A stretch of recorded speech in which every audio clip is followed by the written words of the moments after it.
ద్వితీయోపదేశకాండం 17వ అధ్యాయము మొదటి నుండి ధ్యానం చేసుకుందాం. నీవు కళంకమైనను మరి ఏ అవలక్షణమైనను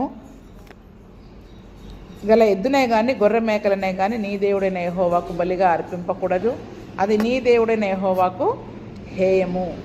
ఇక్కడ మొదటి వచనంలోనే దేవునికి అర్పణ అర్పించేది ఎలా అర్పించాలో మళ్ళీ చెప్తూ ఉన్నారు. ఆల్రెడీ ఈ సంగతిని చెప్పారు ఇంతకుముందు. అయినా కూడా దేవుని దగ్గరికి తీసుకుని వచ్చేటప్పుడు కళంకమైంది, అవలక్షణమైంది అంటే లోపము గలది. కళంకము అంటే మచ్చలున్నవి, ఏవైనా మచ్చలున్నవి కానీ, అవలక్షణమైందంటే లోపము గలది.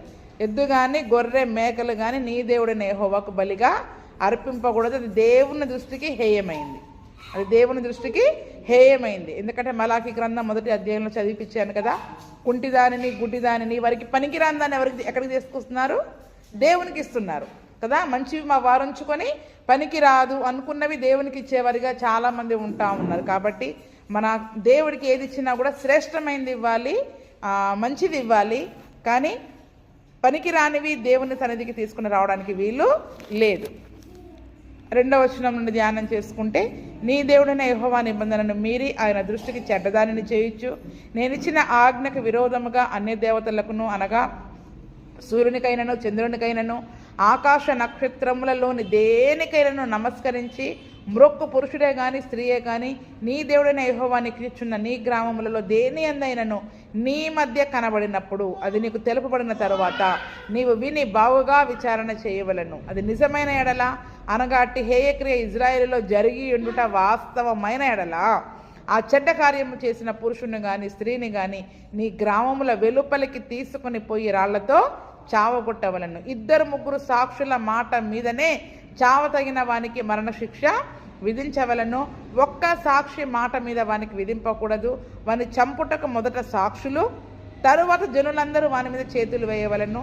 అట్లు నీ మధ్య నుండి ఆ చెడుతనమును పరిహరింపవలను. ఇప్పుడు దేవుడు చాలా ఆజ్ఞలు ఇచ్చాడు ఇజ్రాయేల్ ప్రజలకి. 10 ఆజ్ఞలు ఉన్నాయి, చాలా కట్టడలు ఉన్నాయి, నియమాలు ఉన్నాయి. అయితే దేవుడితో ఇచ్చిన ఈ యొక్క నిబంధనలను మీరి దేవుడి దృష్టికి హేయమైంది, చెడ్డది ఎవరైనా చేసినప్పుడు, అది ఏదైనా సంగతి, ఇప్పుడు ఇచ్చిన ఆజ్ఞకి విరోధంగా అన్య దేవతలకి ఆరాధన చేయడం. చాలామంది ఏం చేస్తారంటే విగ్రహారాధన చేయరు, కానీ సూర్య చంద్ర నక్షత్రాలను ఆరాధించేవారిగా ఉంటారు. ఏం చెప్పండి?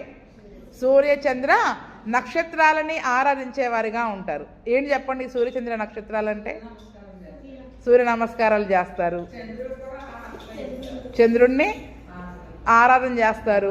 నక్షత్రాలు ఈ జాతకాలు చూసుకోవడం, రాశులు చూసుకోవడం, అవన్నీ ఎక్కడి నుండి వస్తాయి చెప్పండి? నక్షత్రాన్ని బట్టే తీస్తారు. ఏ నక్షత్రాన్ని బట్టి తీస్తారు చూడండి. అంటే ఇప్పుడు క్రైస్తవులైన వారు, సరే ఇప్పుడు క్రైస్తవులైన వారి గురించి మనం మాట్లాడుకుందాం. దేవుని నమ్ముకున్న తర్వాత కూడా మళ్ళీ మనం ఏం చేస్తాం చెప్పండి? ఇవన్నీ కూడా చూసుకొని ఏది క్షేమమా మంచా కాదా దాన్ని బట్టి కొద్దిమంది అయితే రాళ్ళు కూడా పెట్టుకుంటారు. క్రైస్తవులైన వాళ్ళు నక్షత్రాలు చూసుకొని ఏ రాయి అయితే మనకు మేలు జరుగుద్ది అని ఆచారపరంగా భక్తి చేస్తూ మళ్ళీ అన్ని లోక పద్ధతులు చేసేవారిగా కూడా ఉంటారు. చాలామంది క్రైస్తవులను చూసా చూడండి. ఇంటికి కూడా ముహూర్తాలు నిర్ణయిస్తారు, పెళ్ళిళ్ళకి ముహూర్తాలు నిర్ణయించుకుంటారు. ఇక్కడ దేవుని సన్నిధిలో అయ్యగారితో అన్ని రాయించుకుంటారు. అక్కడికి వెళ్ళి ఏం చేస్తారు? పంతుల దగ్గరికి వెళ్ళి మళ్ళీ వాళ్ళ రాశుల ప్రకారం ముహూర్తాలు, తేదీలు, తిథులు అన్నీ కూడా చూసుకొని రాసేవారిగా ఉంటారు. అంటే ఇక్కడ ఈ పని దేవుని సన్నిధిలో దేవునిని నమ్ముతూ విశ్వసించుతూ కూడా మళ్ళీ లోకాచారాల ప్రకారం, అంటే ఒక రకంగా వీళ్ళు పూజలు చేయట్లేదు, కానీ ఏం చేస్తున్నారు? వాటిని నమ్ముతున్నారు. వాళ్ళు వాటిని నమ్మి వాటి ప్రకారము చేస్తున్నారు. అవి చేయకపోతే మాకేదో కీడొస్తుందేమో, ఏదైనా జరుగుద్దేమో అని వాటిని నమ్మి వాటిని ఆరాధించేవారిగా ఉంటారు. అందుకని ఇక్కడ ఇప్పుడు అంటే ఆ రోజు నిజానికి విగ్రహారాధన చేయకూడదు, అవన్నీ చేయకూడదనే చెప్పారు. కానీ ఇప్పుడు మనం యేసు ప్రభువునందు విశ్వాసం ఉంచి కూడా చాలామంది క్రైస్తవులు ఇవన్నీ చేసేవారిగా ఉన్నట్లయితే అక్కడ దేవుడు ఇచ్చిన కఠినమైన ఆజ్ఞ ఏంటి చెప్పండి? అక్కడ వాటికి నమస్కరించి మ్రొక్కు పురుషుడే కానీ స్త్రీయే కానీ ఎవరైనా నీకు కనపడ్డప్పుడు, లేదా అది నీ సంగతి ఆ సంగతి నీ దగ్గరికి వచ్చినప్పుడు తెలుపబడిన తర్వాత దాని గురించి నువ్వు విచారణ చేయాలి. నిజంగా వీళ్ళు చేస్తున్నారా లేదా కదండి. ఈరోజు చాలామంది సంఘస్థుల గురించి చెప్తూ ఉంటారు, తెలియజేస్తూ ఉంటారు. వాళ్ళు ఇక్కడికి వస్తున్నారు, అక్కడికి వెళుతున్నారు.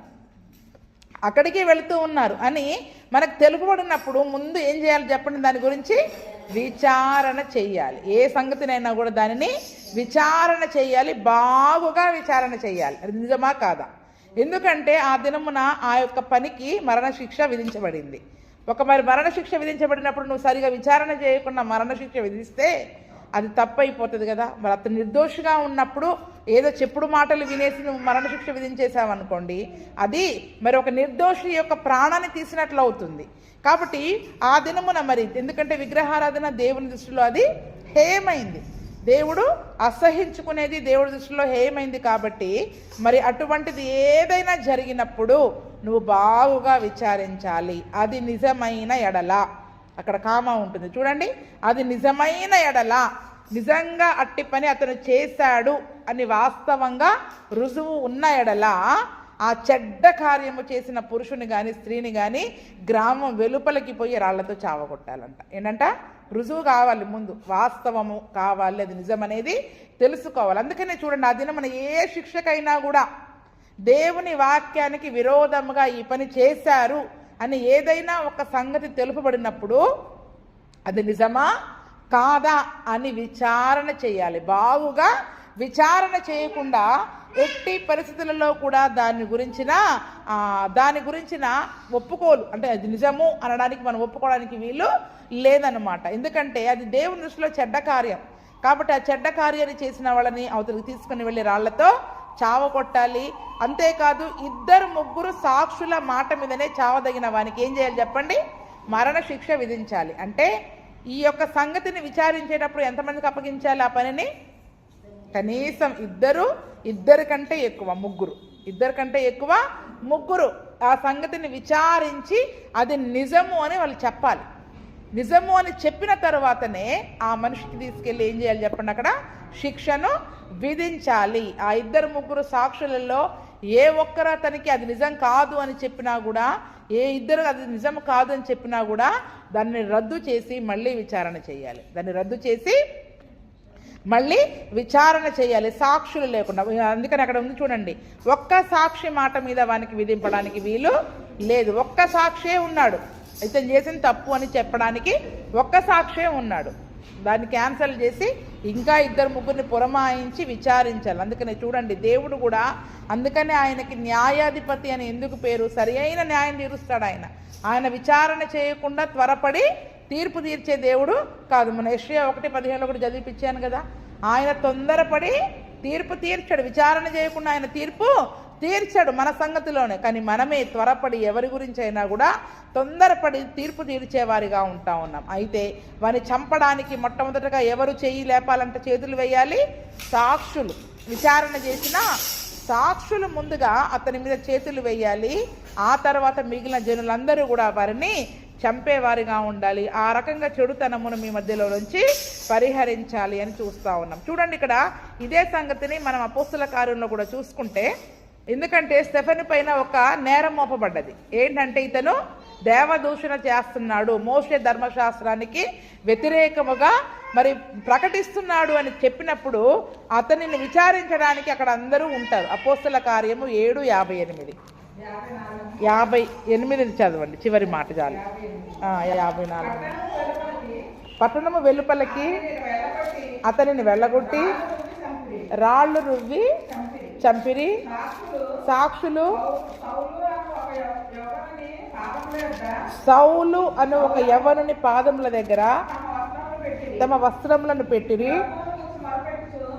చాలు, అదొక్కటి చాలండి. అంటే చూడండి, అక్కడ నేను చదివించాల్సిన మాట ఏంటంటే సాక్షులు. ఈ స్టెఫెనుని చంపేటప్పుడు కూడా వాళ్ళు ఏం చేశారు చెప్పండి? వాళ్ళ ధర్మశాస్త్రమును బట్టి వాళ్ళు ఏం చేశారు? సాక్షుల చేత విచారించారు. అక్కడ సాక్షుల చేత విచారించారు. ముందు సాక్షులు వెళ్ళి చంపారు. తర్వాత జనులందరూ ఏం చేశారు? స్టెఫెనుని రాళ్ళు వేసి చంపారు. తర్వాత అతని వస్త్రాలను తీసుకుని వచ్చి అతను చచ్చిపోయాడు అని చెప్పి సౌలు పాదాల దగ్గర పెట్టారు. ఎవరు చెప్పండి దానికి? సౌలు అప్పుడు ఆ యొక్క కార్యక్రమం అంతటికి కూడా అధికారిగా ఉన్నాడు కాబట్టి సౌలు పాదాల దగ్గర పెట్టినప్పుడు సౌలు కూడా ఏం చేశాడు, అతని చావునకు సమ్మతించాడంట. అంటే ఒక నేరారోపణ, వాళ్ళు ధర్మశాస్త్రమును బట్టి నడుచుకుంటూ ఉన్నారు కాబట్టి అక్కడ మరి స్టెఫెను చెప్పిన మాటలు, యేసు ప్రభువును గురించి చెప్పిన ఆ యొక్క ప్రవచన వాక్యాలన్నీ కూడా వాళ్ళకి అనుకూలంగా లేవు. కాబట్టి వాళ్ళు ఏం చేశారు, సాక్షులను పెట్టారు, లేదా అతని పైన కోపముతో. ఎందుకంటే స్టెఫెను చాలా కఠినంగా మాట్లాడాడు. ఏమని మాట్లాడాడు, ముష్కరులారా అని మాట్లాడారు. మీరు మెడవంచని తరము వారలారా, 51వ వచనంలో ఉంటుంది కదా, ముష్కరులారా హృదయములను చెవులను దేవుని వాక్యమునకు లోపరిచి నొల్లని వారలారా, మీ పితరుల వలనే మీరును ఎల్లప్పుడూ పరిశుద్ధాత్మను ఎదిరించుచున్నారు అని చెప్పినప్పుడు 54వ వచనంలో చూడండి, వారి మాటలు విని కోపముతో మండిపడి అతనిని చూసి పండ్లు కోరికిరి. ఇతరేమో పరిశుద్ధాత్మ నింపుదలతో గట్టిగా గద్దించి మాట్లాడుతూ ఉన్నాడు. కానీ వీళ్ళకేమవుతుంది చెప్పండి, అక్కడ కోపం వస్తుంది. మేము మోషే ధర్మశాస్త్రాన్ని ఇంత తూచా తప్పకుండా పాటిస్తున్నాం, మమ్ములను చూసి ఇంతగా మాట్లాడతాడా అని వాళ్ళు సత్యాన్ని అక్కడ తెలుసుకోలేకుండా పండ్లు కొరికి కోపముతో ఏం చేశారు చెప్పండి, అక్కడ స్టెఫెనుని చంపడానికి. అంటే అక్కడ కూడా స్టెఫెనుని చంపే విషయంలో కూడా వాళ్ళు సాక్షులను పెట్టుకున్నారు. ఆ సాక్షులు అతన్ని రాళ్లతో మొదటగా కొట్టి చంపారు, తర్వాత జనులందరూ కొట్టి చంపారు. అదే సంగతి ఇక్కడ ద్వితీయోపదేశకాండంలో చెప్తా ఉన్నారు. అంటే స్టెఫెను విషయంలో కూడా వాళ్ళు ఇదే పద్ధతిని అక్కడ అవలంబించారు. అట్లా నీ మధ్య నుండి చెడుతనమును పరిహరించాలి. వాళ్ళు ఏమనుకున్నారు, అమ్మయ్య వీడొక చెడ్డ వ్యక్తి, దేవుని ధర్మశాస్త్రానికి వ్యతిరేకంగా మాట్లాడాడు, ఇతని చెడుతనాన్ని మనం తీసివేశాము అని వాళ్ళు అనుకున్నారు. కానీ సత్యాన్ని అక్కడ వాళ్ళు గ్రహించలేకపోయారు. ఎందుకంటే ప్రవచనంలో చెప్పబడినట్టుగా యేసు ప్రభుల వారు మరి వారి కొరకే వచ్చాడు అన్న సత్యాన్ని వారు అక్కడ గ్రహించలేకపోయారు. మళ్ళీ వద్దాం, ద్వితీయోపదేశకాండము 17:8 వచనం నుండి, హత్యకు వ్యాజ్యమునకును దెబ్బకు నీ గ్రామముల వివాదములు పుట్టగా వీటి భేదము కనుగొనుటకు నీకు సాధ్యము కాని ఎడల నీవు లేచి నీ దేవుడైన యెహోవా ఏర్పరచుకున్న స్థలమునకు వెళ్ళి యాజకులైన లేవీయులను ఆ దినముల నుండి న్యాయాధిపతిని విచారింపవలను, వారు దానికి తగిన తీర్పు నీకు తెలియచెప్పుదురు. యెహోవా ఏర్పరచుకున్న స్థలమున వారు నీకు తీర్పు చొప్పున నువ్వు జరిగించి వారు నీకు తేటపరచు అన్నిటి చొప్పున తీర్పు తీర్చుటకు జాగ్రత్త పడవలను. వారు నీకు తేటపరచు భావము చొప్పునను వారు నీతో తీర్పు చొప్పునను నీవు తీర్పు తీర్చవలను. వారు నీకు తెలుపు మాట నుండి కుడికి కానీ ఎడమకు కానీ నువ్వు తిరగడానికి వీలు లేదు. చూడండి, ఇక్కడ మామూలుగా హత్యకు హత్య, వాద్యానికి వాద్యము, దెబ్బకు దెబ్బ కొత్త నిబంధన కాలంలో ఉన్నది. ఇప్పుడు ఆ సంగతులలో ఏవైనా వివాదాలు వచ్చాయనుకోండి, అవునా, ఆ యొక్క సంగతులలో అంటే న్యాయం తీర్చే విషయంలో ఏదైనా ఒక సమస్య వచ్చినప్పుడు ఆ సమస్యల మధ్యలో ఏదైనా భేదాన్ని మరి కనుగొన్నప్పుడు ఆ తీర్పు తీర్చేయడం మనకి సాధ్యం కాలేదు. ప్రతిదీ కూడా వాక్యమును బట్టే తీర్పు తీర్చాలి. వారికి అర్థం కానప్పుడు ఎక్కడికి రావాలి వీళ్ళు, యాజకులైన లేవీయులను ఆ దినములలో నుండి న్యాయాధిపతిని విచారించాలి. చిన్న గ్రామములలో గోత్రములకు న్యాయాధిపతులను నాయకులను నువ్వేం చేయాలి, ఏర్పరచుకోవాలని దేవుడు ఆల్రెడీ చెప్పాడు. కాబట్టి ఇప్పుడు వీళ్ళు ఎక్కడికి రావాలి, న్యాయాధిపతి దగ్గరికి రావాలి. కాబట్టి ఆ న్యాయాధిపతి ఎప్పుడైతే తగిన తీర్పు దానికి చెప్తాడో అప్పుడు వాళ్ళు వెళ్ళి అదే తీర్పును అక్కడ చెప్పాలి. ఏ రకంగా అయితే తేటగా ఈ రకంగా చేస్తే మంచిది అని చెబుతాడో న్యాయాధిపతి, అదే రకమైన తీర్పు తీర్చడానికి జాగ్రత్త పడాలి. ఇక్కడ కూడా అంటే చూడండి, చిన్న కోర్టు పై కోర్టు అంటారు కదా, ఇక్కడ కోర్టులు ఉంటాయి, ఇక్కడ అవ్వకపోతే ఆ పై కోర్టులకు వెళ్తూ ఉంటాయి. అలాగా చూడండి, చిన్న సమస్యలను ఊర్లోనే పరిష్కరించుకుంటారు. ఒకవేళ అది సాధ్యం కాని ఎడల ఆ న్యాయాధిపతి దగ్గరికి వెళ్ళాలి. ఆ న్యాయాధిపతి ఏం చేయాలి, దేవుని వాక్యమును బట్టి దేవుని దగ్గర విచారణ చేసి సరి అయిన న్యాయమును తీర్చాలి, తేటగా తీర్పు తీర్చాలి. ఆ న్యాయాధిపతి ఏ రకంగా చెప్పాడో అదే రకమైన తీర్పును తీర్చాలి. ఎందుకంటే ఈ యొక్క వ్యక్తికి ఆ యొక్క ఉన్న ఇద్దరు వ్యక్తులకి ఎవరికైనా అనుకూలంగా ఉండి మరి వారికి అనుకూలంగా తీర్పు వస్తే బాగుండు అని తీర్పు మార్చడానికి వీలు లేదు. అందుకని నువ్వు తీర్పు తీర్చుటకు నీకు తేటపరచు అన్నిటి చొప్పున తీర్పు తీర్చుటకు నువ్వు జాగ్రత్త పడు. అనుకూలమైన తీర్పులు అక్కడ తీర్చడానికి వీలు లేదు. వారు నీకు తేటపరచు భావము చొప్పుననే నీతో తీర్పు చొప్పుననే నువ్వు తీర్పు తీర్చాలి.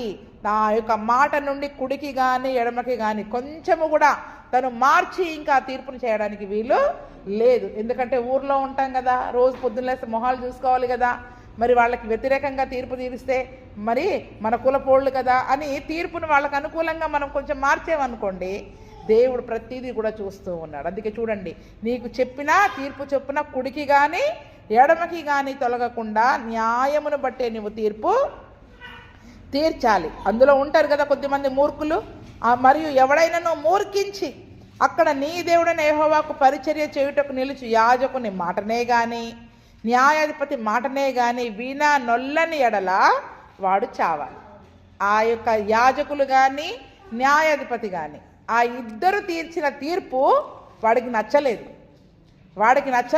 మూర్ఖంగా ఏమన్నాడు, ఇది న్యాయమే కాదు, ఇది కరెక్టే కాదు అని ఎవరైనా ఆ యొక్క న్యాయాధిపతి చెప్పిన తీర్పుని, యాజకుడు చెప్పిన తీర్పుని వాళ్ళు ఒప్పుకోలేదనుకోండి, వాడు చావవలసిందే. ఎందుకంటే యాజకులు కానీ న్యాయాధిపతులు కానీ దేవుని యొక్క ధర్మశాస్త్రము చొప్పుననే తీర్పు తీరుస్తారు. ఎందుకంటే దేవుడు చట్టాలు ఏర్పరిచాడు. ఒక దేశాన్ని వారికి ఇచ్చినప్పుడు ఆ దేశ చట్టాలు, మరి న్యాయపరమైన చట్టాలు, నీతి నియమాలు అన్నీ కూడా దేవుడు వారికి ఏర్పరిచాడు. కాబట్టి అవన్నీ కూడా వారికి మనుషులు ఏర్పరచుకున్న కట్టడ కాదు. ఇప్పుడు మన దేశ చట్టాలన్నీ కూడా మనుషులు ఏర్పాటు చేసినాయి. కానీ ఇజ్రాయేలులకు దేవుడు ఏర్పాటు చేసిన ఈ యొక్క పరిశుద్ధ గ్రంథము, ఒక చట్టము, ఒక న్యాయము, కట్టడ అనేది దేవుడే ఏర్పాటు చేసింది. కాబట్టి వాళ్ళు తీర్పును ఎదిరిస్తున్నారంటే ఎవరిని ఎదిరిస్తున్నట్టు? దేవుణ్ణే వాళ్ళు ఎదిరిస్తూ ఉన్నారు. అక్కడ యాజకుడే కానీ న్యాయాధిపతే కానీ ఈ యొక్క దేవుడిచ్చిన కట్టడాన్ని బట్టి వాళ్ళు తీర్పు తీర్చేటప్పుడు దేవుణ్ణి ఎదిరించే వారిగా ఉంటున్నారు. కాబట్టి దేవుణ్ణి ఎదిరించిన వాడు ఏమవ్వాలి చెప్పండి, అక్కడ వాడు చావవలసిన వాడే. అందుకని అట్లు చెడుతనమును ఇజ్రాయేలులో నుండి పరిహరింపవలను. అప్పుడు జనులందరూ విని భయపడి మూర్ఖవర్తనాన్ని విడిచిపెడతారు.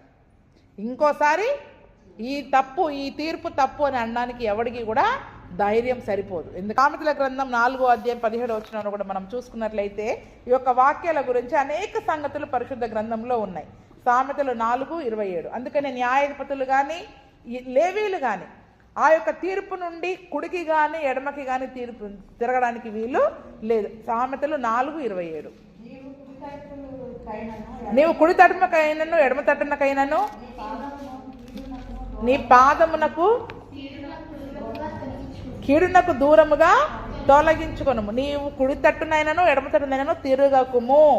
సరి అయిన మార్గము, దేవుడు మనకు ఏర్పాటు చేసిన మార్గము, ఈ పరిశుద్ధ గ్రంథము, ఈ వాక్యము చొప్పుననే, ఈ న్యాయము చొప్పుననే మనం వెళ్ళాలి. మరి నాకు ఇది అనుకూలం, మా వాళ్ళకి ఇది అనుకూలం, మా బంధువులకి ఇది అనుకూలం, అడుగులు అటు ఇటు తిరిగామనుకోండి, ఏమైపోద్ది చెప్పండి? కీడు వచ్చేస్తుంది. అక్కడ ఏమంటున్నాడు, నువ్వు కుడికి ఎడమకు తిరిగి తీర్పు తీర్చినట్లయితే, ఆ తీర్పును ఎదిరించినట్లయితే వాడు చావాల్సింది. కాబట్టి నువ్వు కుడికైనను ఎడమ తట్టుకైనను తిరగకుము, నీ పాదమును కీడునకు దూరముగా తొలగించుకొనము. ఒకవేళ తిరిగినట్లయితే మన పాదాలు కీడులో పడతాయి. ఈరోజు వాక్యానికి లోపడకుండా మనం కుడికి ఎడమలకు తిరిగి మనకు అనుకూలంగా మన పాదాలు వెళ్తా ఉన్నాయి. ఎందుకు వస్తున్నాయి చెప్పండి కీడులు మన ఇంటి మీదకి? ఎందుకు వస్తుంది కీడు మనకి? దేవుడు అంటున్నాడు, ఏ కీడు నీకు రాదన్నాడు. ఎప్పుడు రాదు? ఆయన వేసిన మార్గంలో మనం నడిచినప్పుడు, ఆయన వాక్యపు మార్గంలో మనం నడిచినప్పుడు, ఆయన ఆజ్ఞల మార్గంలో మనం వెళితే ఏ కీడు రాదు, ఏ అపాయం నీ దరికి రాదు, ఏ తెగులు నీ గుడారన్నీ. అంటే ఆయన వాగ్దానాలు కరెక్టే. ఎందుకంటే మన పాదాలు కుడికి ఎడమకి తిరగడం ద్వారా మనము ఆ కీడులు తెచ్చుకుంటున్నాం, మనము ఆ కీడులని తెచ్చుకుంటా ఉన్నాం. అందుకనే దేవుని వాగ్దానాలు నమ్మదగినవి, సత్యమైనవి. ఆయన వాగ్దానాలు ఎప్పుడూ ఉంటాయి. నీ రాకపోకల యందు యెహోవా నీకు తోడై ఉంటాడు. ఆయన మనల్ని కాపాడుతాడు. ఏ అపాయము రాకుండా ఆయన మనల్ని కాపాడుతాడు. మరి ఎందుకు యాక్సిడెంట్ అవుతుంది? మనం కుడికి ఎడమకి తిరుగుతున్నాం. మన ప్రవర్తనలో, మన ఆలోచనలలో, మన తలంపులలో వాక్యమును బట్టి జీవించకుండా కుడికి ఎడమకి తిరగడం ద్వారా మనం సమస్యలను కొని తెచ్చుకుంటా ఉన్నాం. అందుకని నీ పాదమును కీడునకు దూరంగా తొలగించుకో. నువ్వు కుడికి ఎడమకి తిరిగినట్లయితే దేవుని వాక్యం ఒకటి సెలవిచ్చింది, దాని ప్రకారమే జీవించాలా. చిన్నని మనం చేసుకుంటూ వెళ్ళిపోతే కీడును మనము కొని తెచ్చుకునే వారముగా మరి మనము ఉంటాం. అందుకనే చూడండి, న్యాయ తీర్పు విషయంలో కూడా దేవుని వాక్యం ఏం చెప్తుందో దానికి మనం లోబడాలి. అది మనకి అనుకూలంగా ఉన్నా లేకపోయినా దానిని బట్టి మనము, అందుకనే అక్కడ న్యాయాధిపతులకి అక్కడ తీర్పు తీర్చే వారికి కూడా ఖచ్చితంగా చెప్తా ఉన్నారు, నీ మాట నుండి, నీకు తెలిపిన మాట నుండి, దేవుని వాక్యం మన దగ్గరికి ఏదైతే తెలుపుతుందో, ఏదైతే మన దగ్గరకు వస్తుందో ఆ మాట నుండి కుడికి కానీ ఎడమకి కానీ మరి మనం తిరగడానికి వీలు లేదు. ఒకవేళ మనం మూర్ఖంగా తిరిగినట్లయితే అక్కడ వాడు రాళ్లతో కొట్టి చంపేయాల. ఇక్కడ మనల్ని రాళ్లతో కొట్టేటోళ్ళు లేరు, అవే మనల్ని కొడతాయి. మనం దేన్నైతే నమ్మి వెళతామో ఆ సమస్యలే, ఆ కీడే మరి మనల్ని కొట్టేదిగా ఉంటుంది. చూడండి 2 పేతురు 2:9-10 కూడా చదువుకుందాం. 2వ అధ్యాయము 9-10. భక్తులను శోధనలో నుండి తప్పించుటకును, దుర్నీతి పరులను ముఖ్యముగా మలినమైన దురాశ కలిగి శరీరానుసారముగా నడుచుకొనుచు ప్రభుత్వమును నిరాకరించుచు శిక్షలో ఉంచబడిన వారిని తీర్పు దినము వరకు కావలిలో ఉంచుటకు ప్రభు సమర్థుడు. వీరు తెగువగల వారును స్వేచ్ఛాపరులనై మహాత్ములను దూషింపక వెరువకై ఉన్నారు. వెరువక అంటే భయపడకుండా ఉంటున్నారు. ఏం చెప్పండి, ఒక తీర్పును ఎదిరించే ధైర్యం ఎవరికి ఉంటుందంట చెప్పండి. వాళ్ళు ఎవరంట చూడండి, దుర్నీతి పరులు, మలినమైన దురాశ కలిగిన శరీర సంబంధులు వీళ్ళు. ఎందుకంటే వాళ్ళ శరీర సంబంధమైన ఆలోచనను బట్టి వాళ్ళు నడుచుకుంటారు. దేవుని వాక్యానికి లోబడే మనసు వారికి అక్కడ ఉండదు. కాబట్టి మలినమైన దురాశలు కలిగిన వారు, శరీరానుసారులు, దుర్నీతి పరులు, ఈ లోకపు యొక్క నీతిని బట్టి నడుచుకునే వాళ్ళు, వీళ్ళు ఏం చేస్తారంట, ప్రభుత్వమును నిరాకరిస్తారు. గవర్నమెంట్ చెప్పింది కూడా వద్దంటారంట, క్యాన్సిల్ చేస్తారు. ఏంటంట, ప్రభుత్వాన్ని నిరాకరించడం. ఆ దినమున ఏంటి ప్రభుత్వం? న్యాయాధిపతులు, యాజకులే ప్రభుత్వం. ఆ రోజులు రాజులు లేని కాలంలో న్యాయాధిపతులు, యాజకులే ప్రభుత్వం. ఇప్పుడు ఆ తీర్పును వాళ్ళు ఎదిరిస్తున్నారు, మూర్ఖించి ఎదిరిస్తున్నారంటే ఎవరు చెప్పండి? వీళ్ళు మూర్ఖులు, మలినమైన దురాశలు కలిగిన వారు, శరీరానుసారులు. మన కొత్త నిబంధన భాషలో శరీరానుసారమైన మనస్సు కలిగిన వారు, వీరు ప్రభుత్వంను నిరాకరించేవారంట. శిక్షలో ఉంచబడిన వారిని తీర్పు దినము వరకు కావలిలో ఉంచుటకు ప్రభువు వీళ్ళందరినీ దేవుడు ఏం చేస్తున్నాడంట, తీర్పు దినము వరకు వీళ్ళని కావలిలో ఉంచుతున్నాడంట.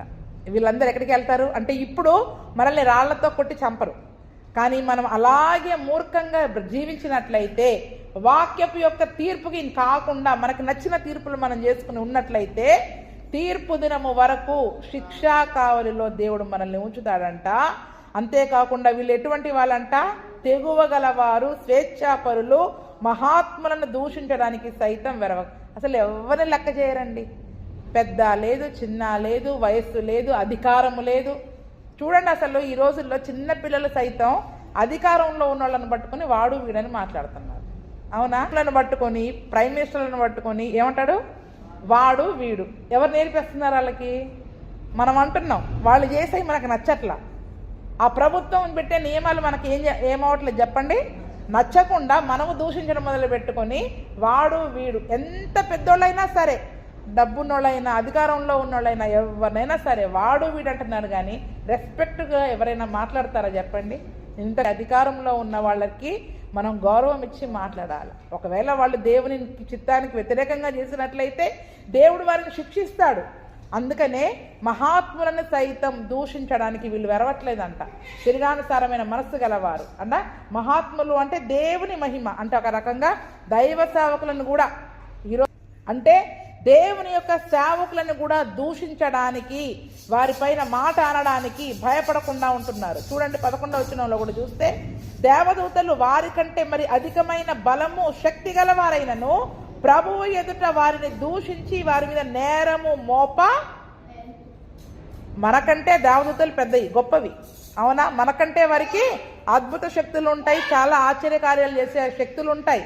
మనకే వారు కావలిగా ఉన్నారు. అయితే దేవదూతలు సైతము మనలను గురించి దేవుని దగ్గర మన పైన నేరం మోపడానికి భయపడతాయంట.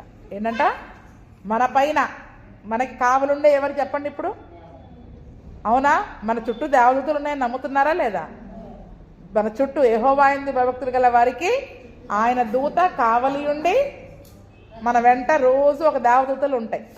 మనం చేసే పనులన్నీ అవి చెప్తాయా లేదా దేవుని దగ్గర? పరలోకంలో ఒక సన్నిధి ఉంటుంది. మనం చేసిన పనులన్నీ మనం చేసిన పనులు, మనం ఆలోచించిన ఆలోచనలు, సీక్రెట్గా చేసిన పనులు అన్నీ వెళ్ళి ఎక్కడ చెప్తాయి? చెప్పడం వరకే పని. కానీ ఇగో నువ్వు నమ్మి అంటే ఆ యొక్క విశ్వాసకి కావలిగా ఉండమని పంపించావు కదా, వాళ్ళు ఇలా చేశారు అలా చేశారని మన పైన కంప్లైంట్ మాత్రం చేయమంట. ఏంటంటే చెప్పండి, నేరం మోపిగా అయితే ఉండమంట, కానీ వాళ్ళు చేసిన పనులను మాత్రమే లిస్ట్ ఇచ్చేస్తుంది దేవదూతలు. అంటే చూడండి, దేవదూతలు సైతము మన గురించి అక్కడ దూషించడానికి అంటే ఒక మాట అనడానికి కూడా అవి భయపడతాయంట. ఎందుకంటే దేవుని యొక్క సన్నిధిలో నా నోటి నుండి దూషణ వచనము రావుడు. ఎందుకంటే మనల్ని ఎవరు ప్రేమిస్తున్నారు? దేవుడు ప్రేమిస్తున్నాడు. అందుకనే దేవుడు ప్రేమించిన మనలని దేవదూతలు సైతం భయపడుతుంటే దూషించడానికి ఈ శరీర సంబంధమైన మనుషులు ఎలా ఉంటున్నారు చెప్పండి? దేవుణ్ణి దూషించడానికి, దేవుడు ప్రేమించిన ప్రజలను దూషించడానికి, మహాత్ములని, గొప్పవారని లేదు, పెద్దవారని లేదు, వారు తీర్చిన తీర్పులను దూషించడానికి మూర్ఖంగా వాళ్ళు దూషించేవారిగా ఉంటా ఉన్నారు. కాబట్టి వీరందరినీ కూడా శిక్షలో ఉంచబడిన వారిని, వీరందరూ శిక్షించడానికి ఉంచబడిన వారు, తీర్పు దినము వరకు వీరందరినీ కూడా దేవుడు ఎక్కడ ఉంచుతాడంటే చెప్పండి? పాతాళంలో. ఒకవేళ ఈలోపు చచ్చిపోయామనుకోండి, వెళ్తాం పాతాళంలో ఒక చోట దేవుడు మనల్ని చెరలో ఉంచుతాడు తీర్పు దినం వరకు. ఆ తర్వాత పాతాళము మృతులని అప్పగించినప్పుడు తీర్పు దినాన మరి మనము దేవుని దగ్గరికి వెళ్ళేవారిగా ఉంటాం. అందుకనే చూడండి, దేవుడి యొక్క యాజకుడు కానీ న్యాయాధిపతి కానీ దేవుని వాక్యమును బట్టే తీర్పు తీర్చాలి. ఆ యొక్క తీర్పును బట్టి ప్రతి ఒక్కరు కూడా లోబడేవారిగా ఉండాలి. మూర్ఖుంచి ఆ తీర్పుకి ఎదురు తిరిగినట్లయితే వాడిని రాళ్లతో చావకొట్టాలని పాత నిబంధన గ్రంథం చెప్తూ ఉంది. ఈ దినమున దేవుడు తీర్పు దినము వరకు వారిని ఏం చేస్తారంట? కావలిలో ఉంచుతారంట. 1 తిమోతి 5:20 కూడా చదవండి. 1 తిమోతి 5:20. ఇతరులు భయపడు నిమిత్తము పాపము చేయు వారిని అందరి ఎదుట గద్దింపు. వాక్యం ఏం చెప్తుంది చూడండి, ఇతరులు భయపడాలి, ఇతరులు భయపడు నిమిత్తము. ఇక్కడ ఏముంది చివరిలో? అప్పుడు జనులందరూ విని భయపడి మూర్ఖ వర్తనము విడిచి పెడతారు. అంటే వాళ్ళందరూ భయపడి ఇంకోసారి అట్లా మూర్ఖంగా ఉండడం కొరకు వాడిని రాళ్ళేసి కొట్టి చంపమంది. ఇక్కడ దేవుని వాక్యం ఏం చెప్తూ ఉంది? ఇతరులు భయపడినట్లు పాపం చేసిన వారిని అందరి ఎదుట, మనకి చిన్న పేరెత్తి ఏదైనా చెబితేనే ఇక అలిగేసి వెళ్ళిపోతున్నాం మనం ఇంటికి. గద్దింప దేవుని కొత్త నిబంధనలో తిమోతికి రాశాడు, ఒక దైవజనుడికి రాశాడు. దైవజనుడు అయిన తిమోతికి దేవుడు చెప్తున్నాడు, సంఘం ఎదుట గద్దించాల. ఎందుకంటే మిగిలిన వారు అదే తప్పు చేసినప్పుడు ఏం చేస్తారు చెప్పండి? చెయ్యకుండా వాళ్ళ ప్రవర్తనను మార్చుకుంటారు. చేయకుండా వాళ్ళ ప్రవర్తనను మార్చుకునేలాగున వీడెళ్ళి సీక్రెట్గా చెప్పారు అనుకోండి, మిగిలిన వాళ్ళకి భయం వస్తుందా? మిగిలిన వాళ్ళకి భయం వస్తుందా? ఇప్పుడు ఈ తీర్పు ప్రకారం మరి యాజకులు అయిన సేవకులు కానీ ఎవరైనా గద్దించినప్పుడు మనం ఏమనుకుంటున్నాం? ఆ తీర్పును ఎదురిస్తున్నామా లేదా చెప్పండి? అందరి ముందు పట్టుకొని మమ్మల్ని అన్నారు, అందరి ముందు మమ్మల్ని అన్నారు, మా పేరు పెట్టి మమ్మల్ని అన్నారు అంటున్నామా లేదా? మూర్ఖించి ఏం చేస్తున్నాం చెప్పండి? ఇప్పుడు మరి మనము మూర్ఖించి ఆ తీర్పును బట్టి, ఆ యొక్క చెప్పిన గద్దింపు మాటలను బట్టి మరి మనము ఆ యొక్క సేవకుల పైన ఎదురు తిరిగే వారిగా ఉంటున్నాం. కానీ దేవుని యొక్క వాక్యం ఉంది, ఇతరులు భయపడు నిమిత్తము. అది తప్పు అని ఇతరులందరూ తెలుసుకోవాలి. లేదా మనం గద్దించలేదనుకోండి, ఏమనుకుంటారు?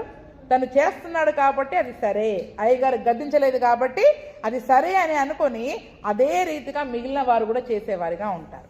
అంటే ఒకరిని బట్టి సంఘంలో అందరూ పాడైపోయేవారిగా ఉంటారు. అదే సంఘం ఎదుట గద్దించారనుకోండి, ఆ పాపము సరి అయింది కాదు అని సరే పేరు పెట్టకపోయినా అటువంటి పాపం మంచిది కాదు, మనలో ఉన్న ఆ పాపం చెడు, దాన్ని తీసివేయాలని గద్దించినప్పుడు దానికి మనం లోబడే వారంగా ఉండాలి. ఆ చెడుతనమును మనలో నుండి తీసివేసే వారముగా ఉండేవారిగా మరి మనము ఉండాలి. అందుకని చూడండి, ఇతరులు భయపడు నిమిత్తము పాపము చేయు వారిని అందరి ఎదుట గద్దించమని దేవుని వాక్యం చెప్తా ఉంది. కానీ ఈ మాటకి ఈనాటి సంఘ విశ్వాసులు కానీ క్రైస్తవులు కానీ ఎవ్వరూ ఆ మాటకి లోబడట్లేదు, దాన్ని ఒప్పుకోవట్ల. మమ్మల్ని సంఘం ఎదుట గద్దించడానికి వీలు లేదని మరి అందరూ సేవకులకి బోధించే వాళ్ళు అయిపోతున్నారు. కానీ పాపాన్ని ఒప్పుకోవాలి కదా, నిజమే నేను తప్పు చేశానని ధైర్యంగా ఒప్పుకున్నోడే నిజమైన నీతిమంతుడు. నా గురించి అలా అంటారా అన్నోడు ఎప్పుడు తన తప్పును ఒప్పుకోలేడు.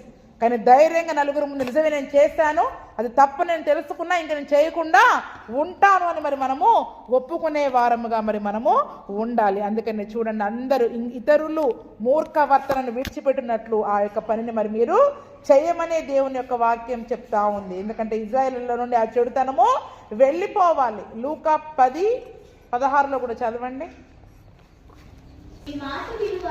మీ మాట వినువాడు నా మాట వినును, మిమ్మల్ని నిరాకరించువాడు నన్ను నిరాకరించును. అక్కడ ఏమని చెప్తున్నాడు చూడండి, నన్ను నిరాకరించువాడు నన్ను పంపిన వానిని నిరాకరించునంట అన్నాడు. ఒక తీర్పు, ఒక వాక్యము, దేవుని యొక్క వాక్యము దైవ సేవకుడు లేదా న్యాయాధిపతి వారి నోటి నుండి వచ్చినప్పుడు ఇది దాన్ని ఎవరైతే నిరాకరిస్తారో వారి గురించి అక్కడ దేవుడు చెప్తా ఉన్నాడు. మూర్ఖంగా దానికి వ్యతిరేకంగా ఎవరైతే మాట్లాడతాడో మీ మాట వినేవాడు నా మాట వింటాడు. దైవజనుల నోటి నుండి వచ్చిన హెచ్చరిక మాట, గద్దింపు మాట వినేవాడు ఎవరి మాట వింటున్నట్టు లెక్క? ఎందుకంటే వాళ్ళు దేవుని మాటలే పలుకుతారు. ఇందులో కాకుండా ఏమైనా సొంత మాటలు చెప్తున్నామా చెప్పండి? సొంత మాటలు చెప్తే వినొద్దు. అసలు నేనే చెప్తున్నా, అసలు మేము చెప్పం కూడా. సొంత మాటలు మా నోటికి రావు కూడా. దేవుని మాటలే మేము పలుకుతున్నాం. ఇప్పుడు మా మాటను కాదని మీరు వినకుండా ఉంటే మీరు ఎవరిపైన తిరుగుబాటు చేస్తున్నట్టు? యేసయ్య మీద మీరు తిరుగుబాటు చేస్తున్నారు. మీ మాట వింటే ఆయన నా మాట విన్నట్టని యేసయ్యే చెప్తూ ఉన్నాడు. మిమ్మల్ని నిరాకరిస్తే నన్ను నిరాకరించినవాడు. ఈరోజు దైవ సేవకుల మాటను కాదని ఖాతరు చేయకుండా మీకు నచ్చింది మీరు చేసుకుంటే యేసయ్య మాటకి పైన నువ్వు తిరుగుబాటు చేస్తావు. ఆయన మాటకి లోపడకుండా నువ్వు జీవిస్తున్నట్టు లెక్క. అదే చెప్తున్నారు యేసు ప్రభుల వారు. ఇప్పుడు యేసయ్య నిరాకరించారనుకోండి, ఎవరు నిరాకరించినట్లు? యేసయ్యని పంపిన దేవుణ్ణి కూడా నిరాకరించినట్లు, సృష్టికర్తనే నిరాకరించినట్లు. కాబట్టి చూడండి, ఈరోజు చాలామంది వింటున్నాం కానీ వాక్యము హృదయంలో లోబడట్లేదు.